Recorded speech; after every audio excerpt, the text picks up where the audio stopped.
O Instituto Paraná Pesquisa mostra o Tarcísio Gomes de Freitas fortíssimo aqui em São Paulo. Eu vou analisar os números dessa pesquisa com vocês e vou mostrar a minha interpretação e de como tá, na minha visão, começando muito bem o Tarcísio. A régua dele começou já num patamar de 2 dígitos, empatado tecnicamente com outro candidato que já concorre em São Paulo há muito mais tempo. Eu vou fazer toda essa análise com vocês, tá? De fato, muito boa essa notícia para o Tarcísio Gomes. Na minha visão, o próximo governador de São Paulo. Quero falar também do Elon Musk, que se tornou um grande acionista do Twitter, inclusive tendo mais ações do que o próprio fundador. E aí ele, na semana passada, fez algumas publicações criticando a censura e a falta de liberdade de expressão da plataforma. E aí vamos fazer algumas cogitações do que pode mudar com essa participação acionária absurda do Elon Musk. E por fim, eu quero trazer aqui um apoiador, ex-apoiador do Moro, que se revoltou com ele, com a falta de palavra do ex-juiz. Enfim, falou um monte e certamente esse apoiador reflete dezenas de outros, porque o Sérgio Moro traiu não só ao Podemos, ao Partido Podemos, mas todo mundo que apostou na sua candidatura. E aí vocês vão ver o que esse cara falou e, sinceramente, ainda bem que ele percebeu a tempo e já pulou do barco, mas o que ele falou é irretocável. Começando então pelo primeiro assunto, do Tarcísio Gomes de Freitas. Eu vou começar mostrando primeiro a pesquisa espontânea aqui no Paraná. Pesquisa. O que é a espontânea? Sem fornecer os nomes de candidatos, o entrevistador vai lá e pergunta para o cidadão: quem você vai votar para o governo de São Paulo? Sem falar nome nenhum. Na espontânea, o Tarcísio Gomes já apareceu na liderança, o que já é uma coisa surpreendente. Até porque o Tarcísio Gomes nunca se candidatou a nada, nunca foi político aqui em São Paulo, então ele é um ilustre desconhecido para o público de São Paulo. Ainda assim, ele apareceu em primeiro, com 5,4% dos votos, o Haddad em segundo com 3,5% e o Márcio França com 1,8%. E o João Dória, que é atual governador, 0,7%. Então, se você pegar João Dória, Marcelo França e Fernando Haddad, são figurinhas carimbadas aqui do público de São Paulo. Ainda assim, na espontânea, foram massacrados pelo João Dória.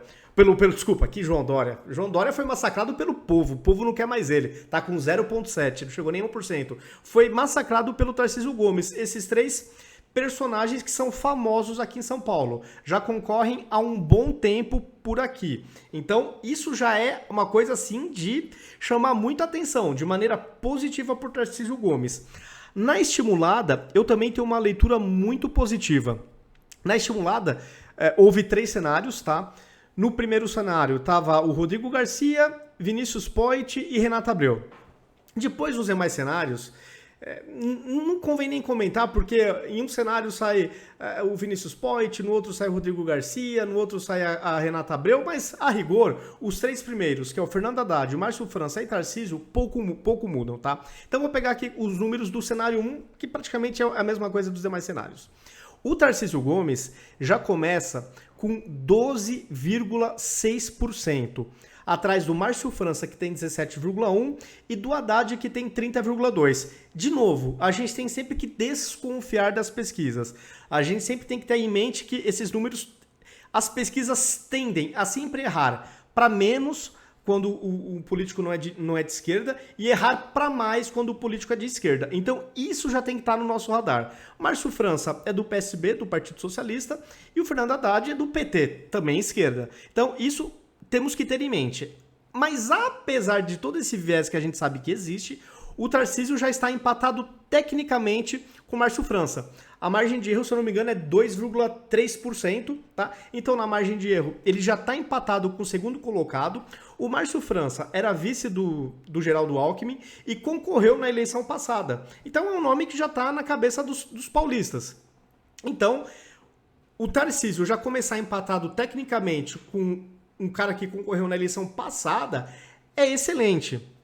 E dado toda essa questão também de inflarem números de esquerdistas, por todo esse contexto, eu vejo isso aqui muito positivo. Vocês imaginem quando o Tarcísio começar a campanha, ele começar a mostrar o que ele fez, quais foram as entregas, porque o Tarcísio, ele conseguiu a proeza de ser praticamente um ministro unânime do governo Bolsonaro. Até quem é esquerdista se simpatiza com o Tarcísio porque ele entrega. Ele é um cara que vai lá e executa. Mesmo com pouco orçamento, ele termina obras que não terminavam nunca nos governos passados. Então, além de entregar novas, ele termina o que ninguém nunca termina. Então, ele tem o que mostrar. Quando ele começar a mostrar o que ele foi enquanto ministro da infraestrutura, o que ele entregou de duplicação, de pavimentação, de ponte, água no Nordeste, que o PT ficou 4 mandatos e não conseguiu entregar, né, água no Nordeste, ele foi lá e também terminou. Então, eu acho que ele começando já com 12%, empatado com o Márcio França tecnicamente, ele já tá no segundo turno, tá? Porque ele vai deixar o Márcio França para trás e, na minha visão, quando começar a campanha, ele cola no Haddad. Eu não tenho dúvida disso. Então, o Tarcísio começa muito bem, tá? Isso é uma notícia positiva. Se a gente interpretar esses números, né, toda a questão do viés ideológico dos institutos, ele começa de fato muito bem. Uma outra notícia boa que surgiu hoje, para minha surpresa, porque eu não esperava, o Elon Musk, deixa eu até colocar aqui a reportagem do G1, eu fiz até um tweet. De acordo com a Bloomberg, Elon Musk se tornou o principal acionista do Twitter, com mais ações que o próprio fundador. Então isso é, assim, sensacional. Por que é sensacional? O Elon Musk fez na semana passada uma enquete na página dele, perguntando o seguinte, se a liberdade de expressão ocorria no Twitter. Como que as pessoas percebiam essa questão da liberdade de expressão nesta plataforma? E 70% entendem que não há liberdade de expressão, porque é óbvio. Essas plataformas, elas têm um lado. Se você for do lado deles, se você for esquerdista, se você for progressista, aí sim você vai ter liberdade de expressão. Se você não for, vocês já sabem muito bem o que acontece. Eu tive que recuperar o meu perfil na justiça por ser injustamente suspenso. E aí a plataforma vai lá e pede desculpa, foi um erro nosso, foi um engano. Quantos erros que não existem com outros perfis conservadores, né? E o Elon Musk falando que essa enquete era importante de a partir daí tomar algumas ações. O pessoal começou a questioná-lo no próprio Twitter se ele estava pensando em abrir uma rede social. E teve até um internauta falando, sugerindo, né, por que ele não faz uma rede social de código aberto. E ele respondeu, ele falou, estou pensando em fazer uma rede social e é uma boa ideia, é uma boa sugestão essa de ser de código aberto, ser open source. Então, todo mundo apostando que o Elon Musk, que não é esquerdista, é um conservador, é um apoiador do Donald Trump, simpatizante do Partido Republicano, ele deu a entender que ele estava assim pensando em construir uma rede social. E aí, essa semana, hoje, vem essa notícia de que ele se torna um dos maiores acionistas, inclusive tendo mais ações que o fundador do Twitter, ex-presidente, que saiu agora há pouco da presidência do Twitter. E ele um crítico ferrenho dessas atitudes da plataforma, de censurar um lado, enfim, de ter um perfil um tanto quanto censor e muito enviesado. Ele sempre criticando isso. E até para mostrar para vocês como o Elon Musk não é muito dessa ala globalista, progressista, aqui ele está detonando o ESG, que é uma sigla que está começando a ficar na moda entre os progressistas, que é uma forma de você fazer uma gestão administrativa e de empresas voltado para o ambiental, para o social, mas com um pouco daquele aspecto hipócrita, dessa ideia linda, maravilhosa, mas que é só para inglês ver. E também tem por trás a questão do globalismo. E ele detonando, ele falando, o ESG para mim é como se fosse o diabo encarnado. Então, ele também detona as pautas progressistas. Então, essa é uma notícia muito positiva, muito boa mesmo, inesperada.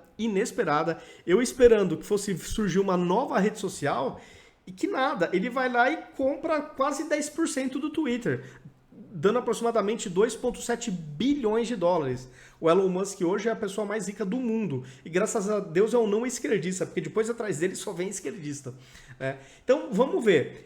Acho que a plataforma vai ser sim mais democrática, é o que eu espero. O cara não vai pôr quase 3 bilhões, sendo que ele critica a censura da plataforma para não fazer nada. Então é claro que ele vai sim influenciar, não é possível, né? Então que o ambiente seja tão livre para os conservadores como são para os progressistas e esquerdistas, que podem falar qualquer coisa, por mais absurda que seja, que não acontece absolutamente nada. Absolutamente nada. Tomara, porque isso sim é um ambiente democrático saudável. Todos os lados, todos os vieses ideológicos podendo se manifestar livremente. Então, vamos aguardar como que o Twitter vai se comportar a partir de agora. Vamos ver qual que vai ser realmente a influência real do Elon Musk como novo acionista importantíssimo da plataforma. E por fim, eu gostaria de comentar com vocês, mostrar um vídeo de um ex-apoiador do Sérgio Moro que desabafou, fez um vídeo assim impecável e que deve sim refletir uma grande quantidade de pessoas que acreditaram mais uma vez no Moro e acabaram sendo novamente traídos pelas falas do Sérgio Moro. Então deixa eu colocar aqui para vocês. Deixa eu aumentar o som e aí vocês coloquem nos comentários o que vocês acham. Se você for humorista, se você concorda com ele ou não. Eu tava voltando de São Paulo, depois desse furacão todo, fui ver como é que ia ficar. Passei Jabuticabal para ver minha família. Tô aqui em Itaiúva, com minha família, com minha mãe, com meu tio. E vejo essa notícia. Que Moro vai sair deputado estadual por São Paulo. Que ele abandonou o Podemos. No último dia, quando ele traiu o Bolsonaro, eu dei um voto de confiança nele. Porque era a palavra dele contra o Bolsonaro, por tudo que ele fez na Lava Jato. Agora o que ele fez foi tão ruim quanto ele fez o Bolsonaro. No último dia da filiação partidária, último dia da janela partidária, ele vai lá, ele traiu o Podemos, ele me traiu, ele traiu todo mundo. Ele teve em Rio Preto, falando aqui, ó, eu vou até o fim. Eu vou até o fim e com o Podemos. Quando eu apoiei o Moro, apoiei o Podemos e o Moro. Eu me filiei no Podemos. Eu fiz adesivo. O cara se filiou. Pra caminhonete. Fez adesivo. Com meu dinheiro. Não teve nada de fundo partidário. Ó, meu dinheiro. Filho, tira o adesivo pra favor pra mim. Minha mãe tinha razão. Ela falou que eu sou traíra. Moro, você quer ser deputado aqui em São Paulo? Vai pro Paraná ser deputado. Rapaz, aqui no interior é terra de homem. Pessoas que cumprem a palavra, que tem palavra. Você acha que nós vamos te receber? Eu vou ter que aguentar minha mãe o resto da vida. Já fala pouco pra mim. Eu falei. Imagina a Renata Abreu, que andou o Brasil inteiro fazendo coligação pra você. Ela teve Rio Preto. Os empresários que nós apresentamos aqui de Rio Preto pra você. Os ruralistas. Que eu falei, põe a cara a tapa. Que eu tô pondo a cara a tapa. Ninguém colocou. Todo mundo tava com o pé atrás. E provaram que eles estavam certos. Traíra, moleque. Você não presta pra política. Nós estamos cansados de políticos mentirosos. Não precisamos de mais um. Exato. Tá? Vem aqui que eu vou ver o que eu vou falar. Vem aqui pro interior, você vai ver. Não tô ameaçando de bater não, porque o homem não se bate. Mas eu vou falar as verdades. Coisa que teu pai não falou. Que o homem tem que ter palavra. É isso, pessoal. Tem como discordar do cara? Ele era apoiador do Moro. Era apoiador do Moro, a mãe dele falando, não, o cara não vai cumprir a palavra. A mãe dele alertando. Ele até falou, pô, minha mãe tava falando desde o começo pra eu não confiar nele. E caiu do cavalo, quebrou a cara. Quantos brasileiros que não quebraram a cara com o Sérgio Moro, por não cumprir a palavra?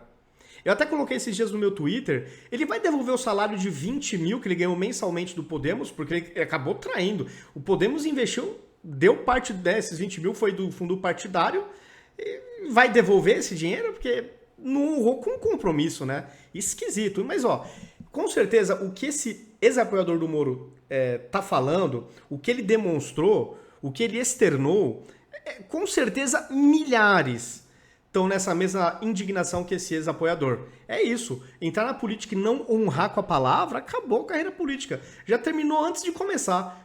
Tinha chance até, se ele não tivesse traído o Bolsonaro, entendeu? Se ele esperasse o tempo dele, esperasse 2026 para tentar suceder o Bolsonaro, sem passar rasteira no presidente. Então o Moro foi destruindo o patrimônio que de fato ele tinha. O nome dele era muito pesado, muito forte. Ele acabou, ele enterrou, ele aniquilou. Ele é mal visto pela direita e mal visto pela esquerda. Ele conseguiu essa proeza. Pessoal, é isso. Comentem o que vocês acham dos meus comentários nesses três assuntos. Caso não concordem, coloquem nos comentários o porquê. Se gostaram do vídeo, compartilhem, me sigam nas redes sociais, ativem as notificações e até o próximo vídeo.